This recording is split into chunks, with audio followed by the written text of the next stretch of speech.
Olá, eu sou o professor Armando Flávio Rodrigues,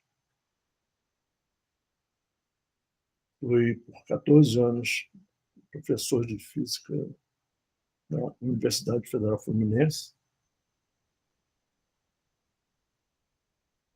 me aposentei no final de 2023 e agora estou apresentando esse curso, esse mini curso, na verdade, do CBPF, sobre as minhas últimas pesquisas, últimas e presentes, né? Eu continuo a pesquisar. O assunto desse curso, na verdade, é o que o James Joyce chamava de work in progress, um trabalho em progresso ainda, mas eu achei que era hora já de fechar um mini curso, mesmo sem haver resultados absolutamente conclusivos. E foi bom porque, por exemplo,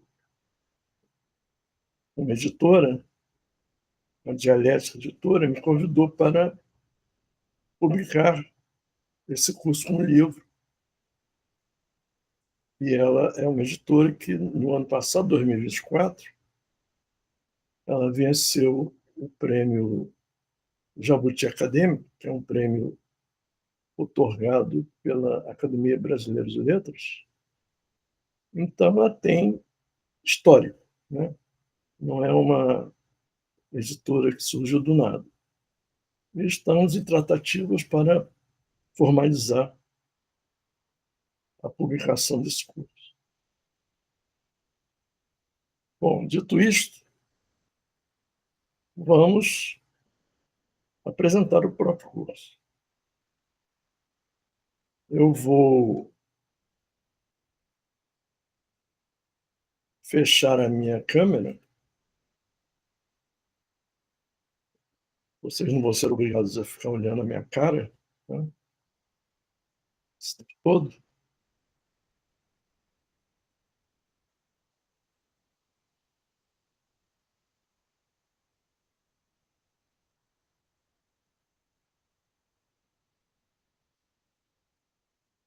E eu pretendo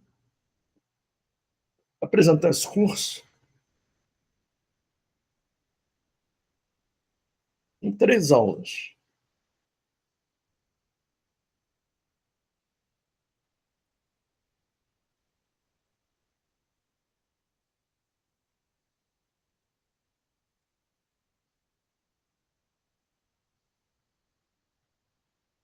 Então, vamos ver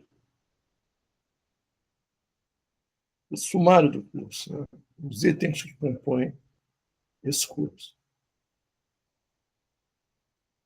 Eu dei o título de A Equação da Matéria Escura, né, embora, evidentemente, a matéria escura não esteja ainda equacionada, digamos assim.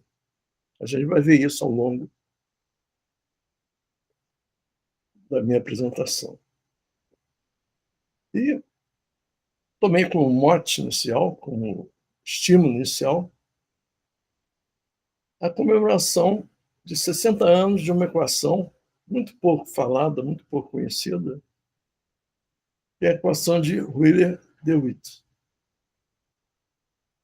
É pouco falada, mas ela, como a gente vai ver, ela foi muito, ou ainda é muito, importante na concepção do que a gente chama, por falta de um conhecimento maior, de gravitação quântica.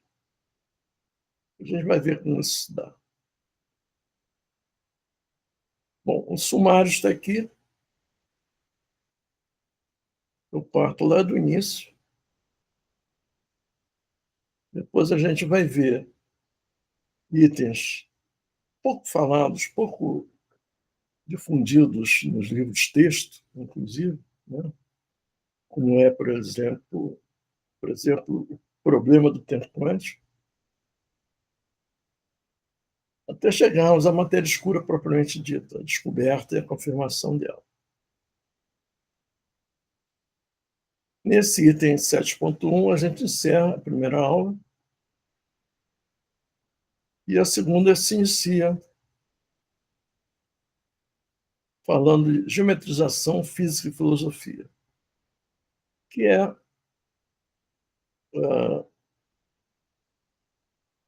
um assunto, né, também muito pouco falado, né? Em geral, quem fala em ciência não fala em filosofia e vice-versa. Ou quando fala é para denegrir uma ou outra. Mas a minha ideia aqui é exatamente fazer uma fusão de ambas. Porque quando a gente chega num impasse, quando a ciência encontra uma barreira, né, a história humana, né, não só dos pré-socráticos, mas as próprias formas de pensamento oriental são muito diferentes da nossa. A ciência costuma usar outros instrumentos, outros conceitos fora da ciência, mas que também têm muitos pontos em comum. A gente vai ver isso também a partir da segunda aula.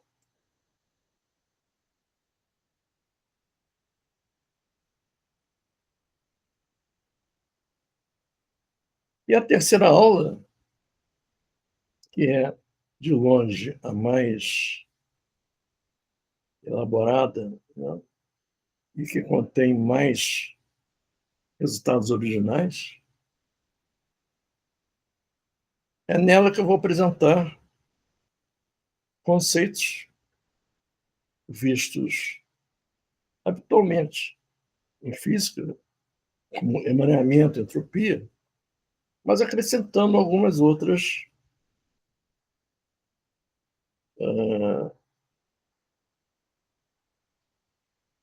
vias, né, de acesso à natureza, como é, por exemplo, a emergência do espaço-tempo.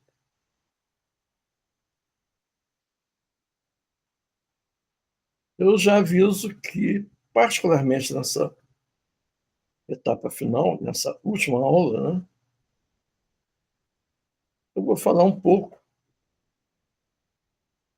da dualidade ADS-CFT, que foi descoberta por um físico argentino, Juan Maldacena, em 1997, e que se revelou, surpreendentemente, até para os físicos que estavam envolvidos na época, mergulhados, né, na teoria das supercordas, né, da supersimetria, né, aquele negócio todo. Até para eles foi uma surpresa essa descoberta do Maldacena, que forneceu diretamente uma ferramenta de cálculo muito poderosa.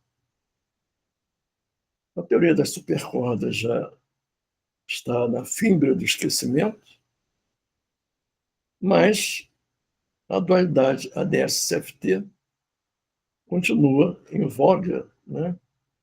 E, principalmente, ela se mostra como sendo uma chave do cofre de conceitos mais básicos e mais realistas. Isso aí a gente vai ver também em detalhe nessa terceira aula.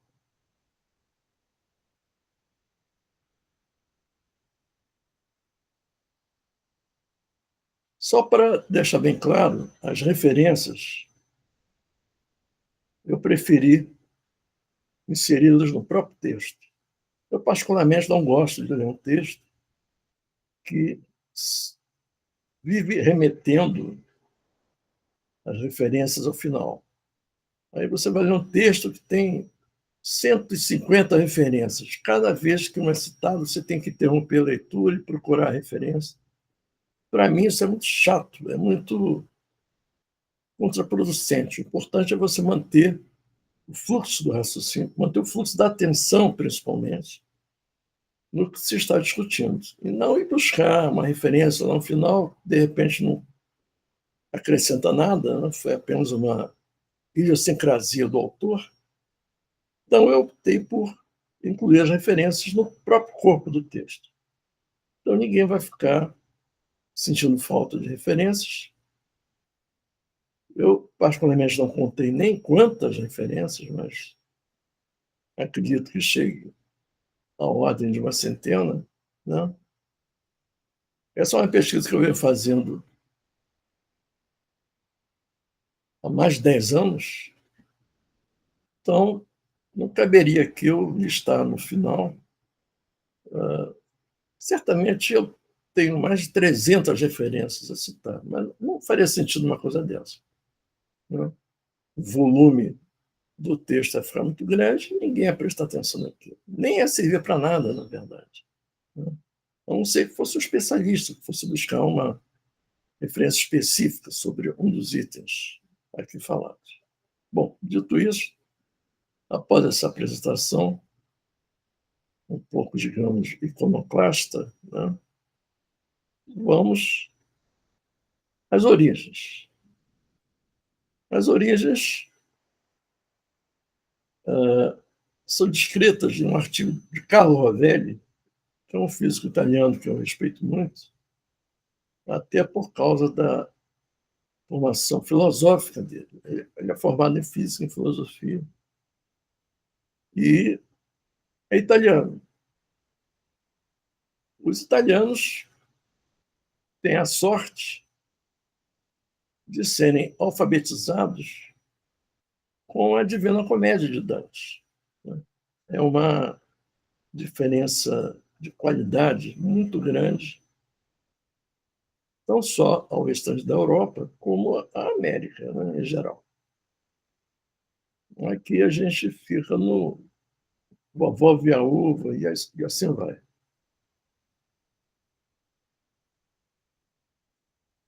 Então, o Rovelli escreveu um texto descrevendo essa estranha equação da gravidade quântica. Então, eu vou praticamente transpor o que ele escreveu, mas livremente também, porque eu vou acrescentar outras coisas e não vou listar tudo que ele fala nessa explanação dele, nesse texto dele. Ele já começa no início dizendo que essa equação tem se revelado uma poderosa influência sobre a física fundamental, merecidamente. Esse artigo é de 2015, então tem se revelado, essa influência se manifesta até hoje. Aí ele faz o histórico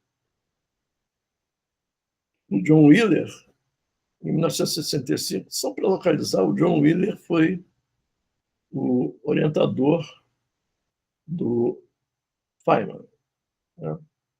Do Richard Feynman, e de outros, inclusive do polêmico Hugh Everett III, que foi quem propôs o multiverso,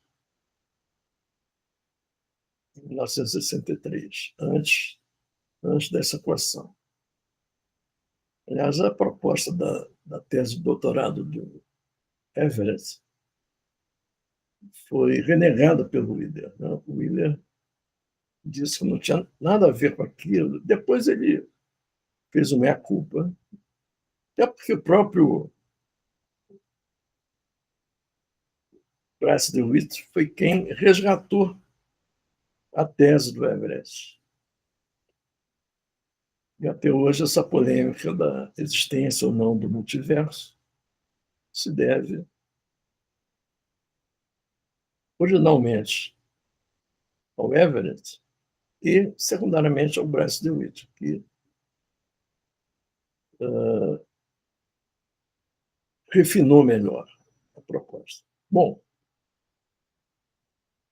Bryce surgiu no aeroporto, como a gente poderia ali, uma equação de Hamilton-Jacobi da relatividade geral que um físico israelense chamado Asher Peretz tinha publicado em 1962. Interessante é que o Bryce disse ao Wheeler: bom, a gente pode fazer com essa equação um procedimento similar ao que o Schrödinger fez no caso do átomo de hidrogênio, nas suas seminais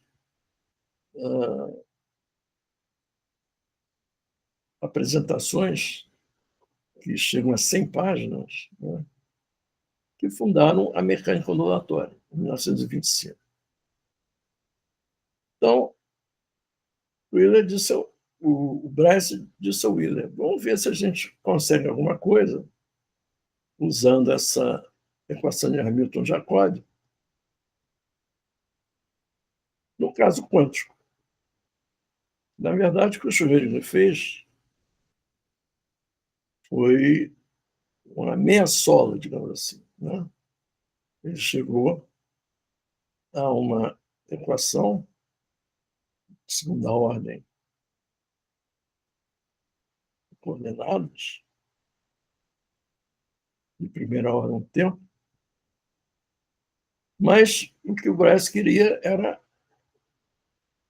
ver o que acontecia se fizesse o mesmo procedimento no caso da relatividade geral.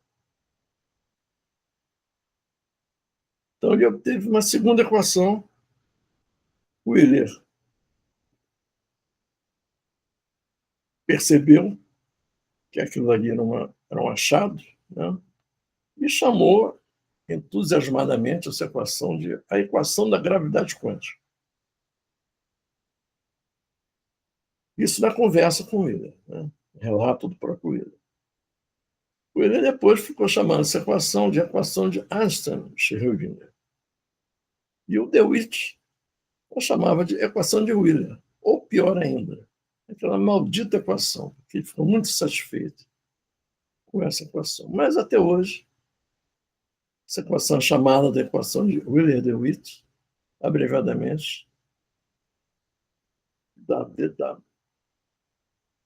Aí fala o Rovelli, é uma equação estranha, é mal definida matematicamente. As derivadas funcionais são distribuições que não podem ser elevadas ao quadrado sem resultar em divergências. E se você for usar ela para cálculos, você obtém resultados absurdos. Então, estritamente falando, não existe uma equação. Em segundo lugar, essa equação quebra a covariância relativística manifesta entre espaço e tempo. Isso, no caso da relatividade geral, é uma má notícia. E a coisa mais estranha de todas é que a variável de tempo desaparece na equação. E como é que essa equação pretende ser uma equação dinâmica do espaço-tempo quântico sem a variável de tempo? Isso gerou, como diz o próprio Rovelli, uma grande confusão ao longo do tempo.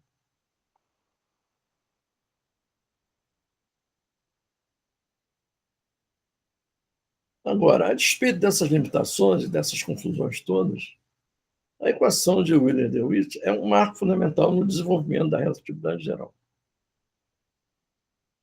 E boa parte da confusão conceitual levantada por essa equação já foi esclarecida. Evidentemente, não possuímos ainda a teoria da gravidade quântica, só tentativas. Mas essa equação é reconhecida como uma ferramenta básica por uma larga comunidade de físicos, em áreas que vão da cosmologia primordial, ou seja, do universo primordial, universo antes da formação das estrelas e das galáxias, e a física dos buracos negros. E essas áreas permitem pensar sobre as propriedades quânticas do espaço-tempo.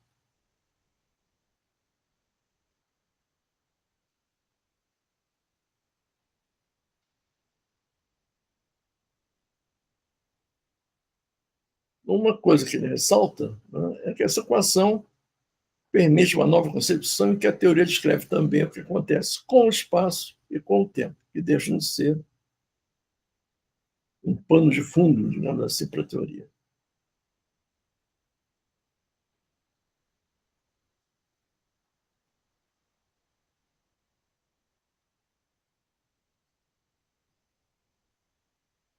Então vamos ver a teoria de Hamilton-Jacob, rever. Né?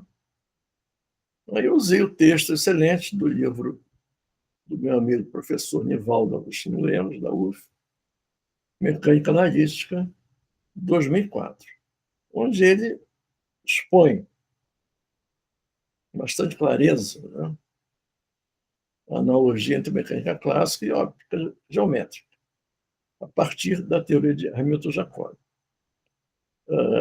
seguindo os passos que o Hamilton seguiu entre 1828 e 1837.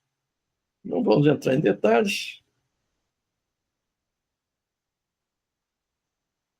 E o Hamilton definiu uma família de superfícies definidas por essa equação, onde C é uma constante.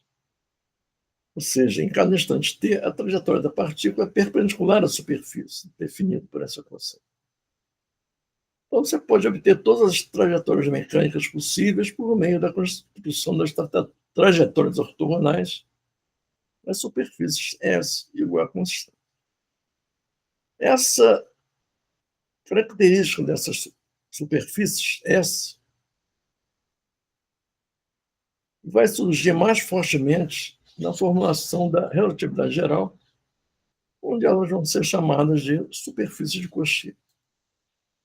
Então, isso aqui é a formulação original do Hamilton, as frentes de onda, nossa, que instantes diferentes, né? E a trajetória da partícula ortogonal, essas frentes de onda.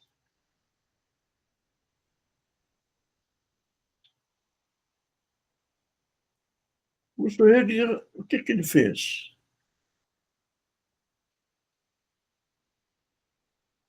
Bom, em primeiro lugar, na primeira comunicação dele, em 1925, ele resolveu o átomo de hidrogênio, os níveis de energia do átomo de hidrogênio com a sua equação. E um ano depois, em 1926, ele apresentou os detalhes, vamos dizer assim, que ele usou para chegar àquela equação. Não é uma dedução, mas ele usou exatamente a teoria de Hamilton-Jacob para chegar à equação de Schrödinger independente do tempo.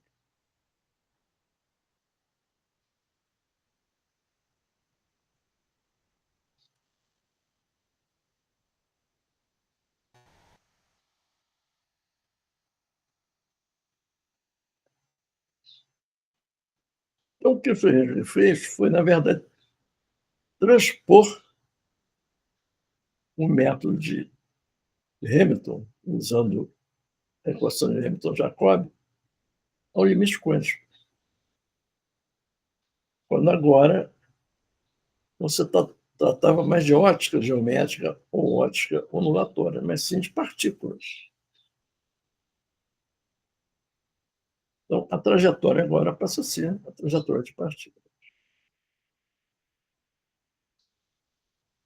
Como eu disse, aquelas superfícies S com tempo constante são homólogas às superfícies Cauchy tridimensionais, e a gente vai falar delas copiosamente adiante desse texto.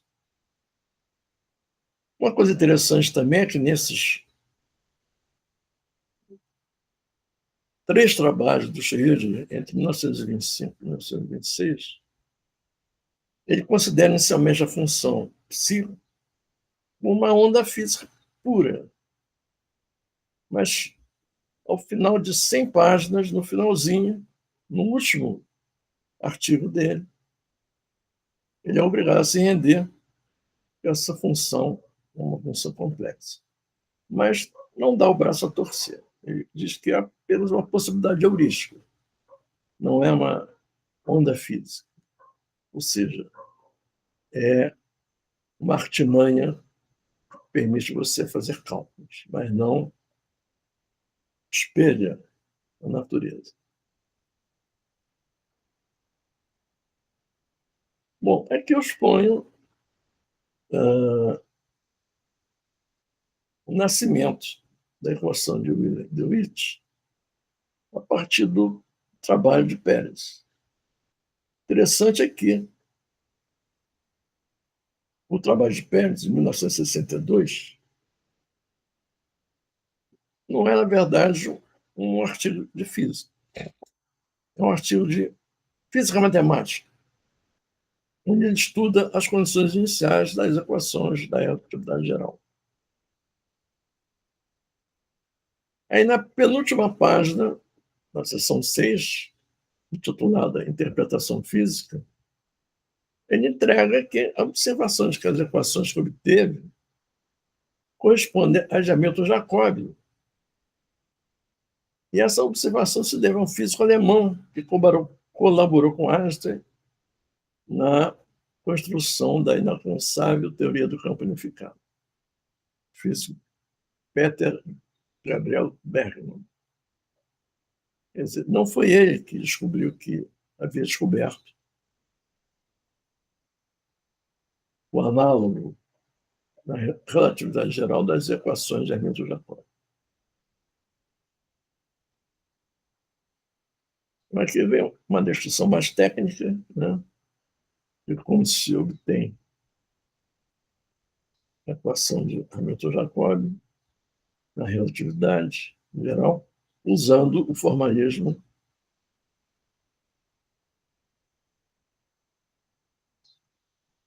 ADM.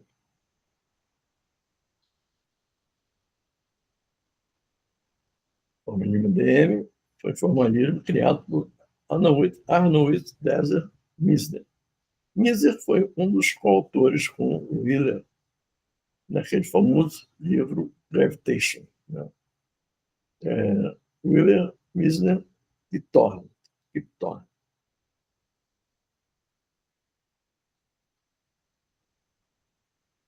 Também conhecido como O Tijolaço, que é um livro de mais de 1.000 quilos de peso,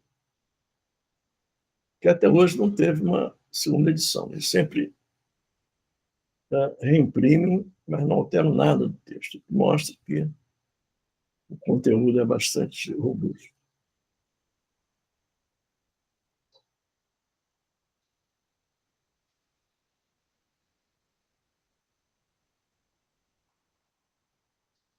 Então aqui a gente chega ao ponto de partida do Bryce DeWitt.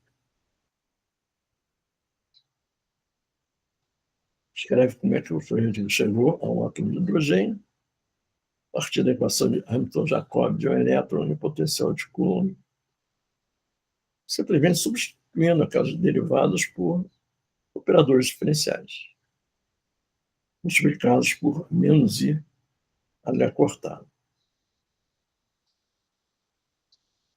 E depois ele explica que ele procedeu assim porque, fazendo o procedimento inverso, você obtém a aproximação econal de uma equação de onda, que foi ponto de partida do Hamilton, né?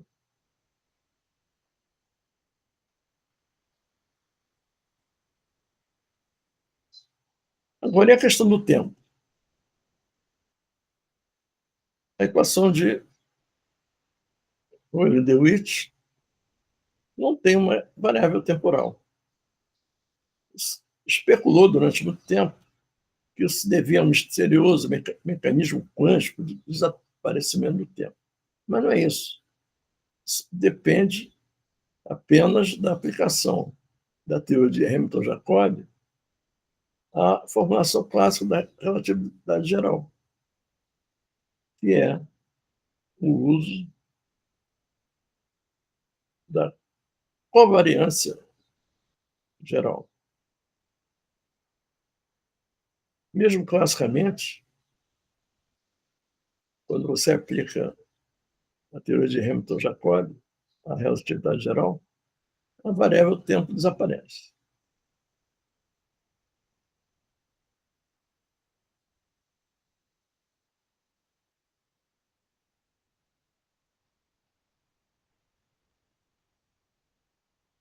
Então, se conclui que a razão da variável de tempo não estar presente na equação não é nenhum mistério. É a mesma razão porque as coordenadas não estão presentes nas predições físicas da relatividade geral clássica.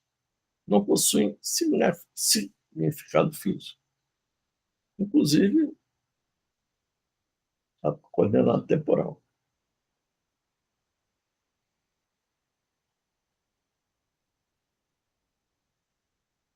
E aí vem a tentativa de desemaranhar essa complexidade do ponto de vista da mecânica quântica, essa falta da variável preferencial de tempo.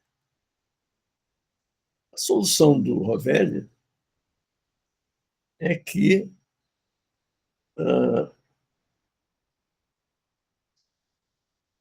os estados são sempre relativos. Eu sei que não existe um referencial absoluto, não existe um referencial, não existe um operador absoluto, não tem um estado absoluto. Então, essas operações quânticas são tipicamente relativas.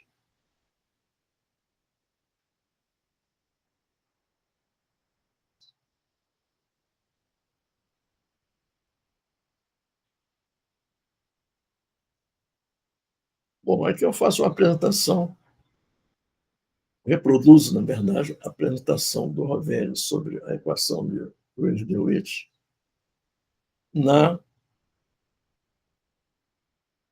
gravitação quântica em laços, na LQG, onde ele confessa que a LQG, na verdade, nasceu de uma solução parcial da equação de Ridley-Dewitt, e toda a sua estrutura se baseia nessa solução parcial.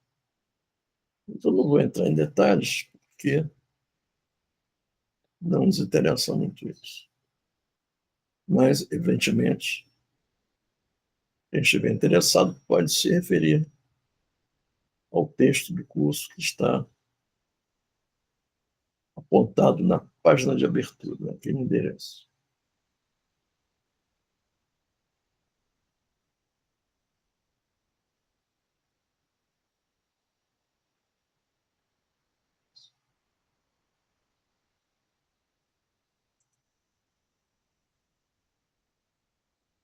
Da mesma forma, a equação de Euler-Dewitt pode ser associada a integrais de trajetórias, que é formalmente um método fundamental que o Feynman descobriu em mecânica quântica.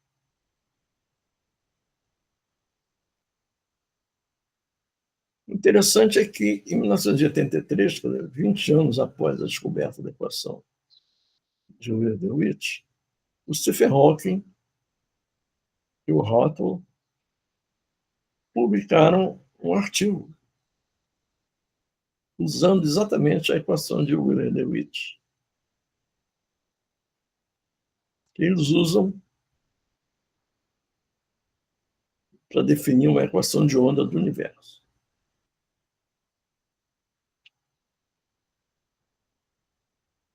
O que é, digamos assim, uma proposta, né? Uma proposta a ser ou adotada ou negada. Mas é uma proposta que surgiu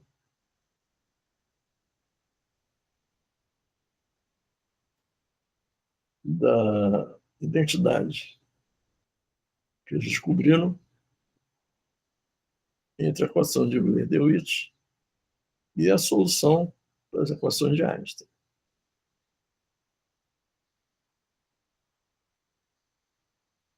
Porque uma um interregno, só para mostrar precursores de uma teoria da gravidade quântica. Hamilton, William Howard Hamilton, Jacobi, apesar do nome aparentemente italiano, ele era alemão, o Asher Pérez, o Dewis e o John Archibald Wheeler.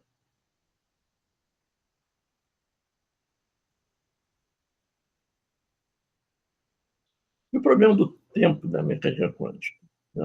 Aquela equação pode ser escrita simbolicamente dessa forma, onde circunflexo H denota o operador hamiltoniano e si é qualquer sistema quântico fechado.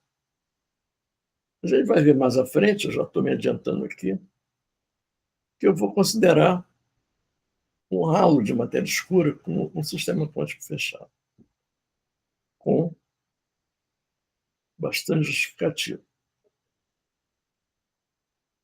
Mas como esse estado não mostra nenhum comportamento dinâmico, não existe a variável tempo, vamos considerar o ralo da Via Láctea, por exemplo, e o observador imerso nesse ralo. Qualquer que seja a translação temporal ou espacial desse sistema, o observador não vai perceber nada, como de fato ocorre. Agora, é óbvio que essa evolução do sistema pode ser observada astronomicamente, resultando em um fluxo de tempo, como as leis da termodinâmica descrevem. Então, isso aí se manifesta como sendo um problema, um paradoxo, se quiser. Aí, o Don Page, a gente vai ouvir falar dele mais tarde, e um físico canadense, e o William Wouters apresentaram uma elegante proposta em 1983, dizendo o seguinte: como o padrão de tempo também não é observável na equação de Schrödinger, a energia aparentemente obedece a uma regra de superseleção do mesmo grau que a carga obedece. Ou seja, observáveis todos precisam comutar com o hamiltoniano e serem estacionários. Então, é consistente com todas as observações assumir que qualquer sistema fechado, como, por exemplo, o universo, está em um estado estacionário. Vejam bem que é uma ilação diretamente oriunda da equação de Schrödinger, né? Uma visão do universo do ponto de vista quântico. Então, nesse artigo, eles mostram que essa evolução dinâmica de um sistema pode ser descrita inteiramente em termos de observáveis estacionários, como sendo uma dependência sobre leituras de relógios internos. Aí eu digo que o ovo de Colombo, que o Page e o Wouters colocaram de pé, foi simplesmente dividir o espaço de Riemann total do sistema. Vocês podem chamar de universo, eu chamo de halo, né, de matéria escura, com graus quânticos, um deles com atribuição de tempo, um tempo quântico, com graus quânticos de liberdade, e um espaço de Hilbert H índice T de tempo.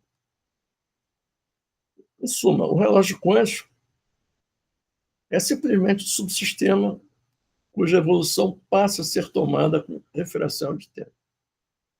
Então, o tempo e a dinâmica emergem no subsistema complementar, através de um fenômeno, um processo ao qual a gente vai se referir ao longo de todo o curso, porque ele se mostra cada vez mais fundamental e faz parte da física fundamental, não só da mecânica quântica, que é o emaranhamento.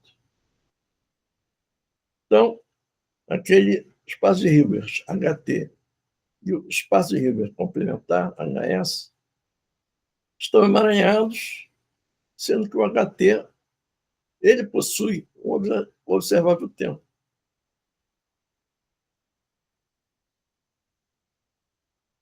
Então, eles concluem brilhantemente que é nesse sentido que tanto o tempo quanto a dinâmica do sistema total atemporal descrito através da equação de Euler-Lewis emergem do emaranhamento entre os dois diferentes subsistemas. Eles introduziram um fator aqui que até então não tinha sido levado em conta.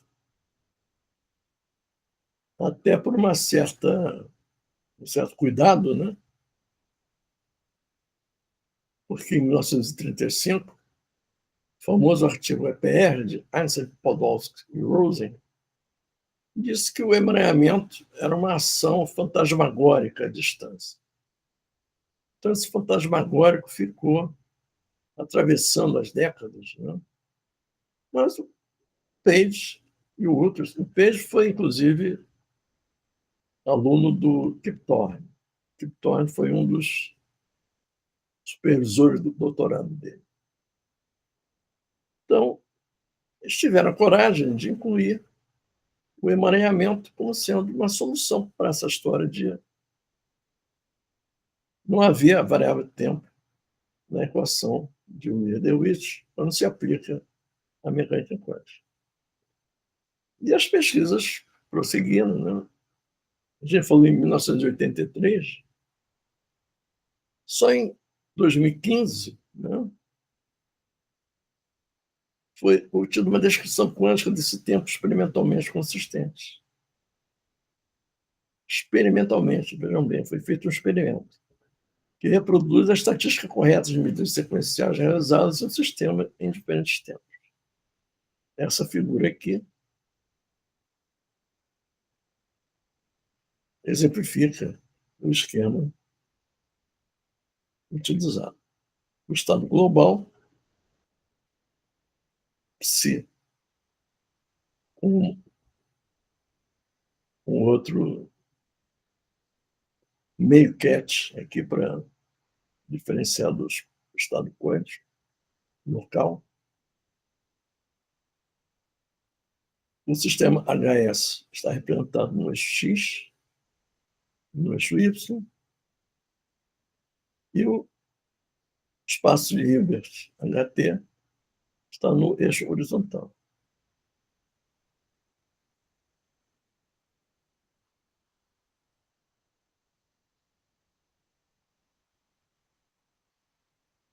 Essa proposta de Page-Wurtz foi encontrada, foi realizada, né? Ela pode ser encontrada nesse artigo de 2014 da Physical Review, lá, PRA. Aqui eu mostro o setup do experimento.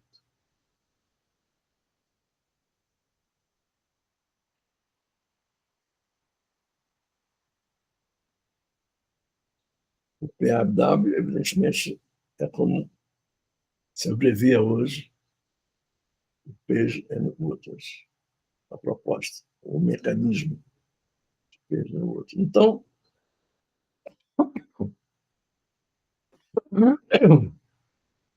a proposta deles foi suficientemente verificada experimentalmente.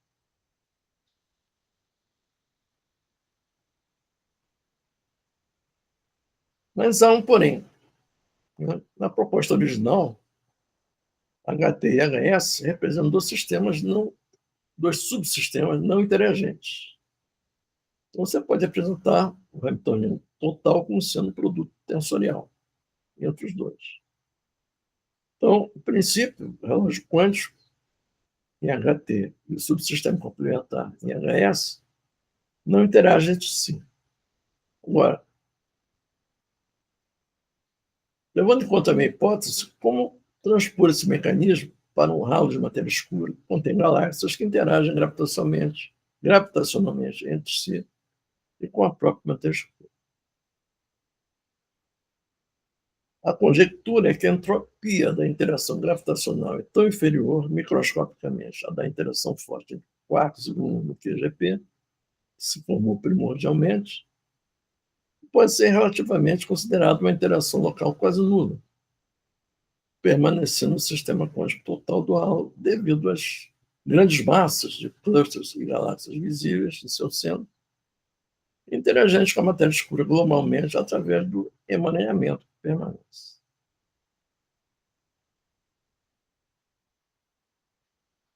Então, essa densidade de entropia de emaranhamento, que sobreviveu à transformação do plasma de quarks e gluons em hadrons, em partículas,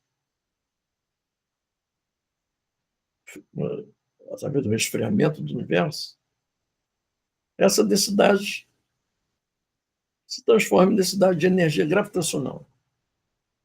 E essa densidade de energia gravitacional que mantém o halo de matéria escura atrelado ao seu centro visível. Aí eu faço uma metáfora um tanto camoniana, como o velame de um galeão se mantém amarrado ao seu casco através dos mastros e o acompanha o seu curso. Particularmente, a gente vai ver mais tarde uma simulação em supercomputador do cluster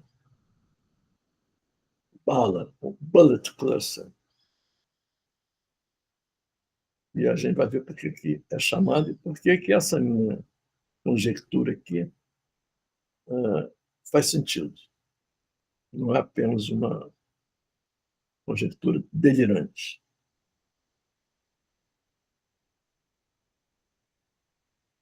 O importante é a gente considerar que os sistemas halo, clusters ou galáxias, por exemplo, a Via Láctea e seu halo, são considerados como um sistema quântico fechado. E a interação gravitacional entre ambos os subsistemas seria uma manifestação, por causa do emaranhamento, que é um fenômeno essencialmente quântico, do processo a que chamamos, por falta de maior conhecimento, de gravidade quântica.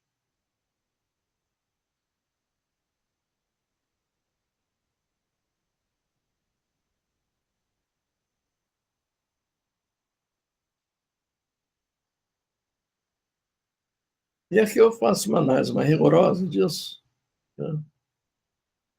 Menos, digamos assim, verbal, considerando um sistema quântico fechado, que eu vou chamar de MBE. Por que BE? MB é a massa bariônica e ME é a massa da matéria escura. A gente sabe que a matéria escura não é bariônica e vice-versa. Então, esse MBE, que na verdade é o halo de matéria escura mais a galáxia, as galáxias, o cluster que envolve, né? Esse sistema quântico é a união desses dois subsistemas. Evidentemente, essa é uma definição abstrata, mas é fundamental para a nossa análise seguir.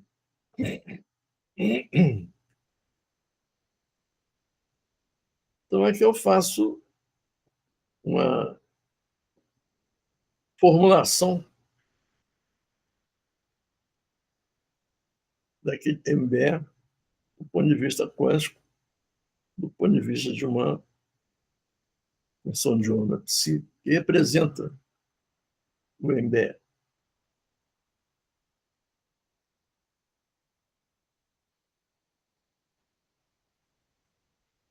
Aí vem outro salto,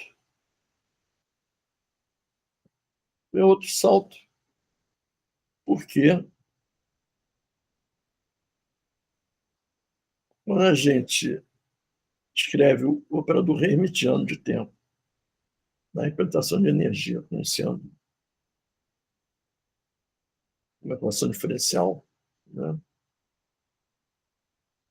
A gente está considerando um operador com espectro contínuo.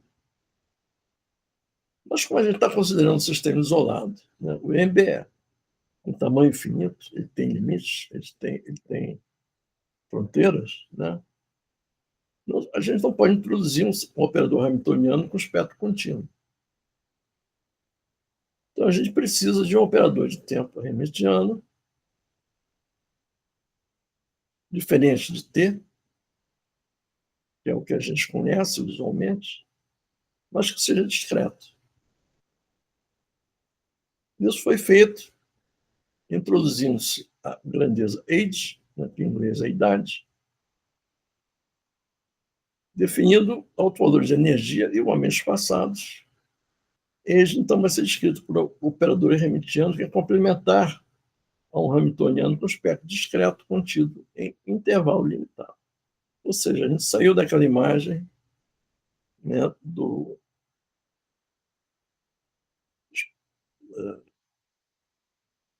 espaço de Hilbert contínuo, seja do ponto de vista espacial ou do ponto de vista do tempo.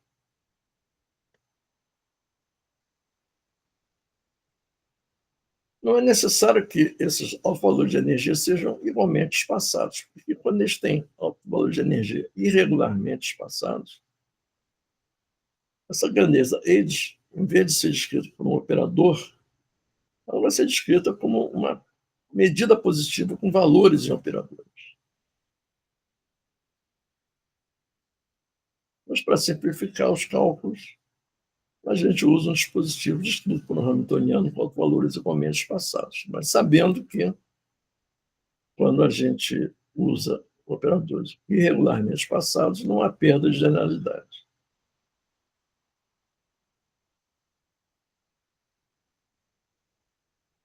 Então, a gente chega, incluindo um operador de interação, que é o que faltava, né, para escrever o operador hamiltoniano global desta forma, onde C, onde Hint é o termo que descreve a interação entre relógio e o sistema S, ou seja, entre o sistema descrito por HC de clock e o sistema HS de system. Em um estado relativo, essa equação pode ser reescrita desta maneira, usando-se agora um hamiltoniano HK, e a gente agrupou o HC e o H de interação, e descreve esse HK através da sua ação. Fácil provar que esse HK é um operador autodisjunto. Então, essa equação 451 pode ser considerada como uma equação de Schrödinger usual, em que simplesmente o hamiltoniano HS é substituído pelo operador autoadjunto integral HS mais HC mais Hint, que é o HK.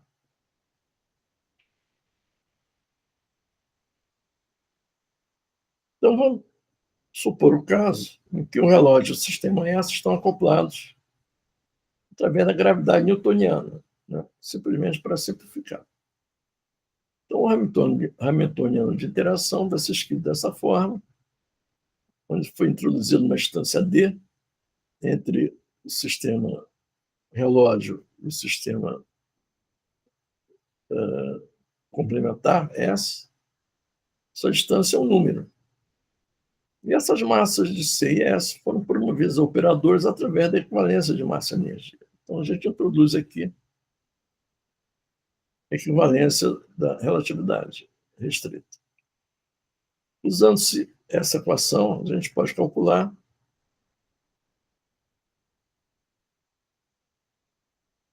essa grandeza e a gente vai obter uma nova equação,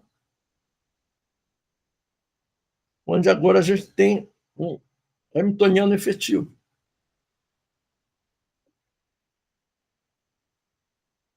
Que engloba tudo isso aqui entre os colchetes, entre as chaves, melhor dizendo. Notem que esse cálculo é feito sobre o operador, sobre o espaço Hilbert complementar do sistema, né?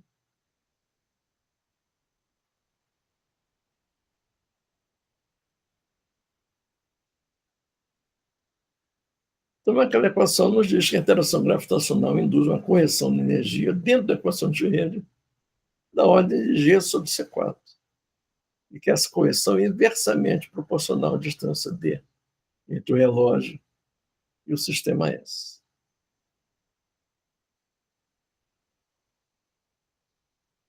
Uma observação importante é que a superfície de Cauchy existe no interior do sistema C, sistema relógio, até o limite inferior do comprimento de Planck, que é 10 a menos 35 metros.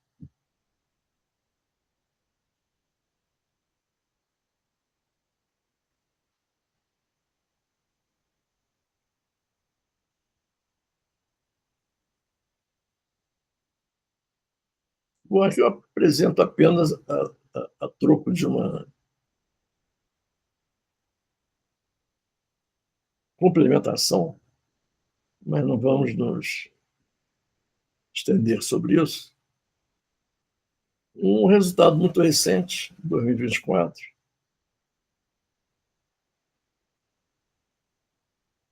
de um projeto que vem sendo desenvolvido há mais de 10 anos pelo físico iraniano-americano Nima Arkani Ahmed e colaboradores. Então, o Nima ele resolveu se fixar nas amplitudes, esquecer os diagramas de Feynman, esquecer as equações da teoria quântica de campos e chegar a um resultado geométrico, puramente geométrico. Ele encontrou antes um eixo geométrico novo, que ele chamou de Surface Hadron. Hadron é de poliedro, né? Só que aqui é o poliedro de superfícies. E ele encontra exatamente as amplitudes e probabilidades esperadas sem recorrer a métodos perturbativos, como diagrama de Feynman, matriz S, e sem qualquer referencial de espaço-tempo. É um método inteiramente novo, mas eu confesso que a exposição desse método, como se estende por mais de 100 páginas, além de ser calcado na geometria tropical, que tem esse nome devido a um matemático brasileiro chamado Emile Simon, é muito indecifrável. Então, não dá nem para a gente analisar. Eu acrescento aqui, a título de private joke, que deve ser mais fácil compreender uma tábua de hieróglifos, que realmente lê 100 páginas, mais de 100 páginas, com essas figurinhas, né? É uma coisa muito intransponível. Pode ser que ele esteja certo, mas... E finalmente chegamos na própria matéria escura. Bom, a matéria escura foi descoberta em 1933 por um astrônomo alemão chamado Fritz Zwicky. E, na verdade, ele era suíço do cantão alemão, mas a língua dele original era alemão. E ele ficou trabalhando muito tempo no Observatório de Mount Wilson, no Caltech. O mesmo observatório em que, em 1929, o Edwin Hubble descobriu a famosíssima, até hoje, fundamental, lei de Hubble, ou seja, que as galáxias se afastam a velocidade constante. Se bem que, em 1998, se descobriu que, na verdade, elas se afastam aceleradamente. Mas isso aí é outro capítulo da mesma história. E aqui eu fiz uma facsímile, parte do artigo dele em inglês. O artigo dele original foi em alemão, onde ele analisa várias nebulosas, como eram chamadas, né? Vários clusters, vários aglomerados, né, de nebulosas, e a contabilização das nebulosas em cada cluster. É fácil ver que o cluster de Coma é o que contém mais nebulosas, 800. Essa nomenclatura de nebulosa, evidentemente, vem da resolução dos instrumentos, né? Na época, não se conseguia distinguir se uma nebulosa era composta de estrelas ou se eram nuvens de gás. Mas, com essas ferramentas, digamos assim, bastante precárias ainda, o Zwick, ele, aqui é a famosa curva de Hubble, né? O diagrama de Hubble, o Zwick se fixou no cluster que tinha mais nebulosas e foi analisar as velocidades relativas, né?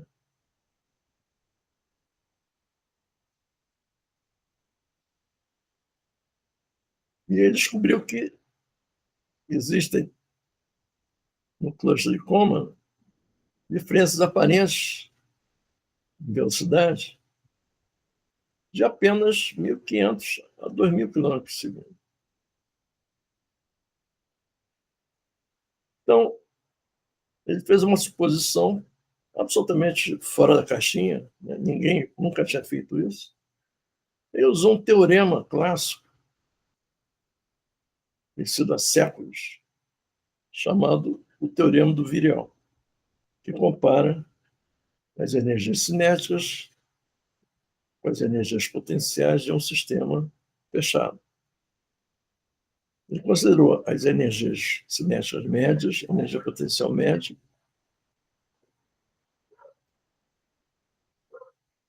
assumiu que a matéria é distribuída no cluster uniformemente, não tinha como fazer diferente devido à resolução do telescópio que ele estava usando,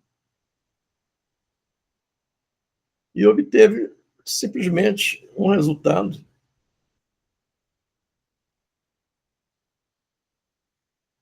que dizia o seguinte: para se obter um efeito Doppler de 1.500 por segundo ou mais, a densidade de massa no sistema Coma tinha que ser, no mínimo, 400 vezes maior do que o encontrado na base da observação da matéria luminosa. Se isso for verdade, se isso provar que isso é verdade, o resultado surpreendente que vai surgir daí é que a matéria escura está presente em muito maior densidade do que a matéria luminosa. Então, foi do Zwick que veio a expressão dark matter, ou matéria escura. Em alemão, dunkle Materie. E ele supôs ainda, né, vamos dizer, que o sistema não esteja em equilíbrio estacionário. Então, me tirou a média. Vamos supor que a potencial energia completa seja igual ao negativo da energia cinética. Isso vai dar um fator de 2 apenas. Eu preciso de um fator de 400. Então, não resolve o problema. Aí ele citou um parceiro dele, um colaborador dele, agradeceu, o Bard era alemão, e, inclusive, nesse mesmo ano, os dois também supuseram a existência de estrelas de nêutrons. Até então ninguém tinha suposto isso, e veio a se verificar muito mais tarde. Ele está falando em 1933, né? Que é o meio da Segunda Guerra. Meio não, um pouco antes da Segunda Guerra Mundial. Agora o Zwick era um pouco pancada, né? Então ele, não se sabe exatamente porquê, acabou brigando com o Baade, ficando inimigo dele. Depois que a guerra estourou, ele ficou no Caltech muitos anos. O diretor do Caltech era o Roberto Millikan. A comunidade dos físicos não entendia como é que o Millikan mantinha o Zwick no Caltech, porque ele era muito pirado. Mas o Millikan respondia, não, pode ser maluco, mas ele tem umas ideias geniais. E a maluquice do Zwick foi tal que ele brigou com o Baade, acusando o Baade de querer assassiná-lo a mando de Hitler. É uma coisa bem, digamos assim, sem provas, né? Uma coisa bem doida, né? Mas, como disse o Millikan, ele tinha ideias geniais. Essas duas, pelo menos, valiam qualquer maluquice dele. Matéria escura e as estrelas de nêutrons. Aqui, uma foto atual do Hubble do Coma Berenices, né? Que foi o cluster que o Zwick estudou, observou, na verdade.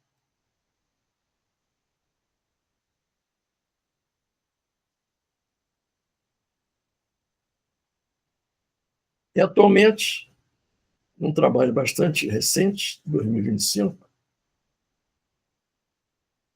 um grupo de astrônomos, astrofísicos e cosmólogos analisou décadas de dados coletados sobre o valor estimado da cluster de Hubble e da distância Coma Cluster e obteve um valor bastante mais preciso que o Zwick. Da tabela do Zwick, a distância entre a Terra e Coma, né, é apenas 45 vezes 10 a sexta anos-luz. Menos da metade da distância atual.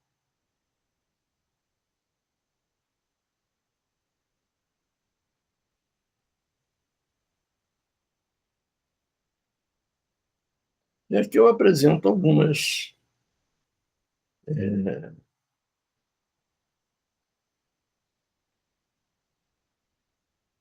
animações